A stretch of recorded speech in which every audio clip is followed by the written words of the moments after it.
Hey there, and welcome to the Girl Means Business podcast, the show that's all about helping photographers just like you build a thriving business without sacrificing your sanity. I'm your host, Kendra Swalls, a former teacher turned full-time photographer and marketing coach, here to fill your earbuds each week with practical tips, real-life stories, and a whole lot of encouragement. So if you're ready to dive in, let's get to it because this girl means business. Hey, friend, and welcome back to the Girl Means Business podcast. Today, I want to talk about a little bit of the psychology behind marketing, the psychology behind really why buyers do or don't do something that we want them to do. So, for example, why am I getting lots of people coming to my website or my socials, or they're, they're opening my emails, but they're not actually booking? And one of the things that I love diving into is the reasons behind why people behave the way that they behave. And one of the best ways to analyze this is to look at the conversations you have with your clients. And I'm going to give you some examples of this, but I want to start, I'm going to back it up a little bit because I have been thinking a lot about this idea of decision fatigue, because I feel like in my own life, I have decision fatigue about random little everyday things. For example, the other night, my oldest daughter wanted to play a board game. She wanted us to have a family game night. And this was at the end of a weekend evening where we had spent all day doing stuff around the house. We had run errands, we had done chores, she'd had basketball practice. I had made dinner, I had cleaned up the kitchen, and then she was coming to me with this idea of I want to play a game. And anytime my kids want to do anything that doesn't involve a screen or doesn't involve just hanging out by themselves in a room away from us, I want to be available for. So she said, I want to play a game. I said, absolutely, let's play a game. And she and my husband are staying in the kitchen. And my daughter loves to do this thing where she'll say like option 1, 2, or 3. And then, she wants to give you choices. And honestly, I think that's probably because as a kid, that's what I did to her before she was making decisions on her own. I would have 3 outfits picked out and she would pick 1, 2, or 3, and that would be her outfit for the day. And it was kind of a fun little surprise. Well, now she has reversed the roles and is doing this with us. And so at this point, my husband's like, it doesn't matter, just pick a game. And she looked at me and she goes, Mom, 1, 2, or 3. And love my husband to death. He stopped her and he said, Mom doesn't want to make any more decisions today. So just go ahead and pick whatever you want to play and we'll all play it. And in that moment, 1, I could not love my husband more for that. 2, it really spoke to this idea that like, yes, we all have this decision fatigue where like, we just don't want to have to think about anything anymore in our day as moms, as business owners, as women, as moms, as any human on this planet doing all the things we do in a day. There's so many little decisions that we make that anytime our brains notice or think like more decisions, it just kind of starts to shut down. And I think this is why restaurants like Cane's Chicken do really well, because there's no decision making. When you go to Cane's Chicken, you are getting chicken tenders of some kind. You are either going to get them in a 4, a 6, a 12, or whatever, or on a sandwich as bread, on a bread as a sandwich. But there's no guesswork. Even something as simple as like Chick-fil-A, there's a little more choices there, but it's not super overwhelming. But if you go into a cheesecake factory and you sit down and you open up their 32-page menu, that can feel incredibly overwhelming for a lot of people, especially someone who has spent all day making decisions. So how does this apply to your photography business? Well, after spending a ton of time going through a lot of photographers' websites and helping kind of analyze photographers' businesses, I have noticed a couple of things. And one is that a lot of photographers are doing way too much. And when I say way too much, I don't mean as far as like your editing or your style or any of those things. I mean, you're doing too much in the fact that you're trying to offer something that will appeal to everyone. You're trying to create this like perfect experience that everyone's going to feel like is customized to them. And or you are offering too many options on packages and options within the packages, and it's causing fatigue to the point where your clients are kind of like, I don't have time to deal with this. Like, I don't have time to make another decision, and I don't know what I'm talking about, and I don't know what they're talking about, and it's just too much. And I had another kind of revelation around this more specifically a couple weekends ago. So, as part of my photography business, I also contract with a company called Flytographer. So, Flytographer hires photographers all around the world, especially in kind of high tourist areas. So, I actually found out about Flytographer when my husband and I were in Paris this is almost 10 years ago. And we hired someone through Flytographer to come and take our photos. And the reason that it was so convenient was because I didn't have to then spend all of this time researching online to find a photographer that I liked, but also, being in France, spoke English because we don't speak French. And then I didn't really need like a 2-hour session. I didn't even need a full hour session. I didn't want to translate between like currencies. It was a whole thing. So Flytographer made it incredibly simple. You go on their website, you choose the city you're going to. They give you like however many photographers they have available. You pick the one that you like, or you just say, I need a photographer on this date. And they give you even location choices. And so it takes the decision process really, really out of the whole planning, because you're like, you don't have to do the legwork. They do all the work. So on the photographer side, it's nice because here in the Dallas-Fort Worth area, I actually get a lot of local families or couples that will book a session through Flytographer and then will become long-term clients of mine. But they find me through this Flytographer. So the reason why this all ties in, and I promise it'll all make sense in a little bit. So I worked with a client a couple weekends ago to do a couple session. Her and her husband, it was their anniversary. They wanted to do pictures in like the stockyards where they first met. And so we're down there and we're chit-chatting, we're talking, and they actually live in Dallas. And I said, well, I'm really curious, being local, what made you choose to go through Flytographer versus just choosing a photographer in the area? And she said, we're both so busy. She was like, I tried looking for a photographer online.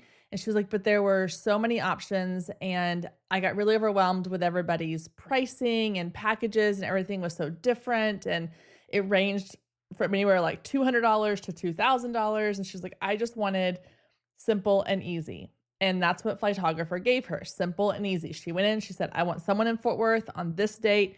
And then it sent it to me. I said, yes.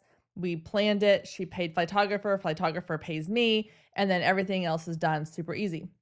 And so that made me start thinking about this idea of decision fatigue with our clients. Because honestly, that's not the first time that I have had a client from Flytographer tell me that they booked me through Flytographer, even though they were local, because it was easier than trying to find a photographer on their own. Now, obviously, the goal is we want your ideal clients to find you online. We want them to feel comfortable going to that Google search and finding your website, your content, and then booking with you. So how can we take this idea of getting rid of the decision fatigue, making that decision so much easier so that they don't feel overwhelmed by the entire process? So let's start with the process at the very beginning of when they are looking for a photographer. So what happens is they go into Google. They've typed in photographer near me, specifically, family, wedding, newborn, senior, whatever they're looking for. They're going to type that into their Google search bar. They're going to see a million websites pop up on all these different pages in a Google search. And every single one of them is going to look oddly similar. They're all going to say something along the lines of capturing authentic moments and moments your family will treasure. And it becomes this like loophole in their brain, or this loop running through their brain of been there, done that, seen it, moving on. Been there, done that, seen it, moving on. And their brain kind of shuts down. And either they go to, I'm just going to go whatever is the least difficult, or they're going to just shut down altogether and close out Google and go, I'll come back to this some other time. Because studies have shown that people, when they're faced with too many options, they are actually more likely to just walk away from all of them than they are to make a decision. And I've seen this actually with my kids. When my kids were little, I remember they had this playroom and it just had, all the junk that people buy them at Christmas, all of the, the gifts that you always tell the grandparents you don't need, but they buy anyway, and birthday gifts and all the things. And my kids would go in there and they'd be like, we don't have anything to play with. And I'm like, what do you mean you don't have anything to play with? You have an entire room full of toys. And I remember listening to a podcast and they were talking about this exact problem. And the problem was that when your kids are faced with so many options in one space, their brain shuts down and they kind of go, I don't want any of it. And so the solution to that is you rotate out their toys. So you box up some of their toys, you hide them away on the closet shelf, and then like every couple of months you bring them out and you put the old ones away, and then they become like new again. So that's how you break that cycle within your kids. So how do we do that with our clients? Well, if they are Googling family photographer near me and everything that comes up looks exactly the same, everything that comes up starts to feel like the same, then you have to break that cycle. You have to break the mold. Your site has to do something that is very different and unique to you. And we think about this in social media terms, you say scroll stopping. When you want someone to stop on your page and you want them to pay attention to your content, you have to create scroll stopping content.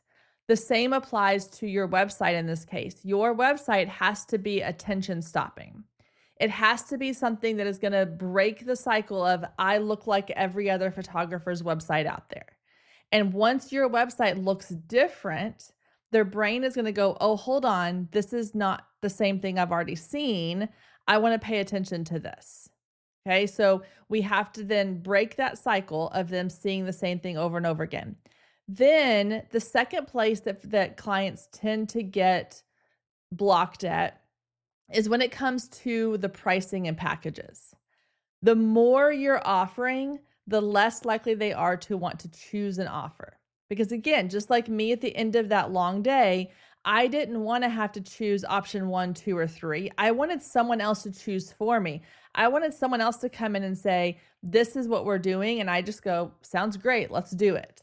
And I cannot tell you how many times I've had clients actually say that phrase to me after we do a call or after a couple of emails back and forth, and they'll just go, sounds great, let's run with it. Because they're done making decisions. So if you've broken the cycle, they've come to your site, they see things that are different, they're excited, they love your work, they are feeling the vibe, and then they get to the pricing page, the packages page, and you have 5 different packages with 5 different options and 5 different prices, and each package includes 4 different varieties of things, and they have to figure out what package 1, how it's different from package 2, and how that's different from package 3. And then, well, what about 1 and 3? But this 1 only has the amount of time that I want, but 3 has the products that I want. It's too much. Stay with us. We'll be right back. Let me ask you something. How many hours have you spent in your business stressing over social media, fighting with an algorithm, trying to keep up with the latest trends, and just posting for the sake of posting, only to feel like you're spinning your wheels and nobody's even paying attention? I've been there, and let me tell you, it is the worst. But I have a fun little secret for you. Did you know that you don't actually need social media to keep your calendar full? Now, I know that goes against everything all of the other quote unquote experts are telling you to do in your business. But I am living proof that you do not need social media to grow your photography business. I have been successfully staying booked solid in my photography business for the last 8 years with very minimal social media use. And I am excited to show you exactly what I've been doing inside of a private podcast series. The 7-day booking blueprint is 8 power-packed episodes that you can binge all at once or listen to at your own pace. Each episode is actionable and designed to help you book more clients without relying on social media. If you're hearing this ad right now, that means that you are a fan of the Girl Means Business podcast. Thank you, by the way. But if you've ever found yourself saying, man, I wish I could just dive even deeper. I wish I could have a one-on-one sit down with Kendra and really pick her brain about all the things that she's doing in her business, then this podcast series is going to give you everything you've been hoping for. It is so packed with so much information that you are going to walk away feeling like you have the exact roadmap you need to grow your photography business. So if you're ready to hop off that social media hamster wheel and actually start seeing results in your business and start filling up your calendar, head down to the show notes and grab the link so that you can start listening right away. And so the less you can confuse them, the less you can put in front of them, then the easier it's going to be for them to say yes or no. And so when you're looking at your pricing, when you're looking at your packages, and your pricing really it's not about how much you charge. It is about how are you presenting it to your client. If you are just saying prices start at X amount and include X, Y, and Z, then that is simple. It is very easy to understand. And then you can have them reach out to you for more detailed pricing. Okay. That's one option. Or you can say, this is the price for a family session. You get all of these things and that's it. It is very cut and dry. You don't have to worry about add-ons. You don't have to worry about this or that. You don't have to worry about like, oh, but I want more time, or, oh, I want more albums. It's very cut and dry. That's easy. You can say, we offer two options. You have like the mini session option and the full session option. And then you give a little bit, but it needs to be very clear why one is different than the other. Okay. If you're doing a 30-minute mini session and they get 15 photos versus a 45-minute full session and they get 20 photos, that's not enough to make them really excited about that. It has to be distinctive enough that they can choose option A or option B, and they clearly know which one fits them better. Now, if you are someone who does IPS, in-person sales, so you're not an all-inclusive packages, you do a system where you have a session fee and then they come to you afterwards and then they order whatever photos or products or wall art, things that they want. There's still a way to eliminate the decision fatigue. Now, if you're doing in-person sales, your clientele is going to be different than the person who is doing all-inclusive packages. So the all-inclusive client is someone who just wants to come in and say, tell me what I get and tell me how much I owe you. The in-person sales photographer, the client, they're still going to have some decision fatigue, especially during that sales process. But there's someone who's saying, I want to make decisions. I want to have a say in where my money's going and what I'm getting for this. So they're going to be a little bit different in how you present that on a website when someone comes to your page, but you're also targeting kind of different clientele.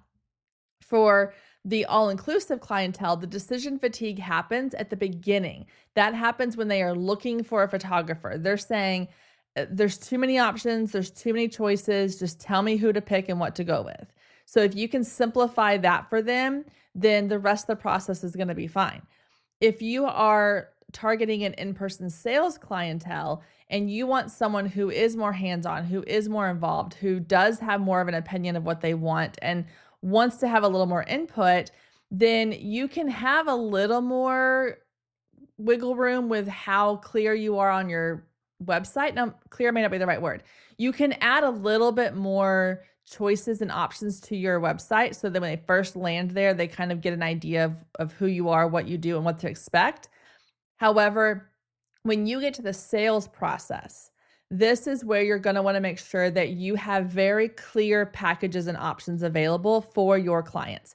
And I am a big believer in full transparency. So I believe even if you're doing in-person sales, all of that information should be provided to your client upon working with you. So maybe not on your website. You don't have to put all of your pricing and everything on your website, but before they get it too far into the process and then they get that feeling of like, oh, I've been tricked into spending more, you need to be upfront with them of this is how this works. This fee, this session fee covers X, Y, and Z. you are going to pay more on top of that. And here's what my pricing list looks like for products and prints and digitals and all the things. So be very clear, be very upfront, and also streamline what you're offering.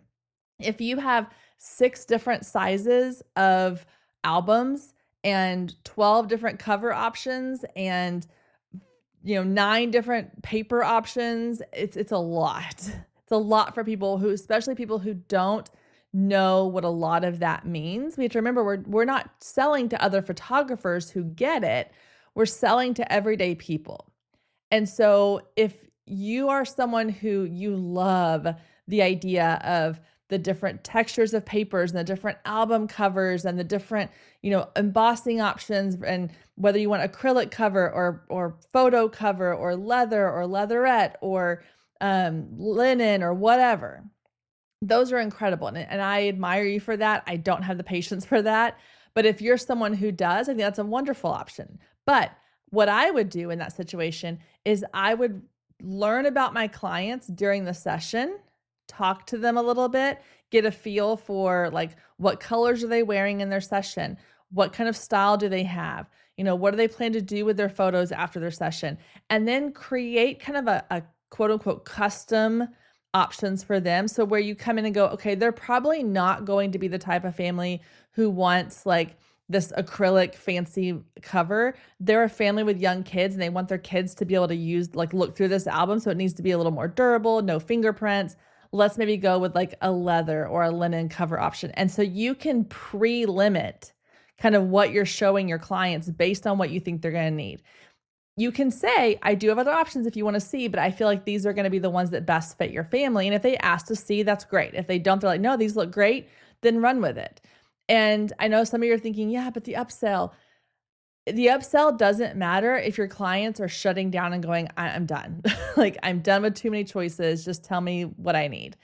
So throughout the entire process, from before your clients are booking with you to the time they sit down and order their products or they receive their products, try to think about how can you limit that decision fatigue.